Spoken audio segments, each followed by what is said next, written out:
Hello everyone, welcome back to my YouTube channel and welcome back to my mini blog. তো কেমন আছো তোমরা সবাই? আশা করছি সবাই ভালো আছো, আমিও ভালো আছি। তো সামনেই আমাদের বাবাইয়ের অন্নপ্রাশন, তাই আমরা সবাই মিলে যাচ্ছি একটু মন্দিরে পুজো দিতে।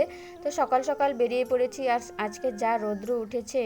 তো যাই হোক, চলো এখন আমরা যাচ্ছি কোচবিহার মদনবাড়ি। তো সেখানে গিয়েই দেখা হচ্ছে।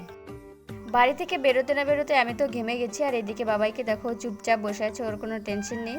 তো ফাইনালি কথা বলতে বলতে চলেও এসেছি মদন বাড়িতে। তো এখন আমরা ভেতরে যাব, আর এদিকে বাবাইকে দেখো ঘেমে গেছে, আর যা রোদ উঠেছে কি বলবো। এই দেখো আমরা চলে এসেছি, আর এখানে আমরা টিকিট কেটে নিচ্ছিলাম যেহেতু ভোগ চড়াবো।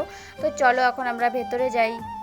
আর সত্যি কথা বলতে আজকে এত রোদ উঠেছে, পুরো মেঝেটাই গরম হয়ে গেছে, আর সবাই এই মাদুর দিয়ে যাওয়া আসা করছিল, তবুও মানে পা দেওয়া যাচ্ছিল না, পা পুরো পুড়ে যাচ্ছিল। তো যাই হোক, চলো ভেতরে এসে দেখি এখানে পুজো শুরু হয়ে গেছে। তো আমরা এখানে ভোগটা চড়িয়ে নিয়েছি, আর ভেতরে ফোন অ্যালাউ নেই বলে আর কোনো ভিডিও করতে পারিনি। তো চলো আমাদের পুজো শেষ, তারপরে আমরা এখান থেকে এই যে প্রসাদও খেয়ে নিয়েছি। তো প্রসাদ খেয়ে যাক, তারপর আমরা সোজা বাড়ির দিকে রওনা হয়েছি, এখন যাব বাড়িতে। তো চলো ভিডিওটা আজকের মতো এখানেই শেষ করছি, আর তোমাদের ভিডিওটা কেমন লেগেছে অবশ্যই জানিও, আর ভিডিওটা ভালো লাগলে লাইক কমেন্ট শেয়ার করতে ভুলো না। আর আমার চ্যানেলে যদি নতুন হয়ে থাকো অবশ্যই আমার চ্যানেলটিকে সাবস্ক্রাইব করে আমার পাশে থেকো। আর এদিকে আমাদের পুচকুকে দেখো, ওকে পুরো ড্রেস খুলে দিয়েছে, ওর যা গরম পড়েছে কি করব। তো চলো আজকের মতো টাটা।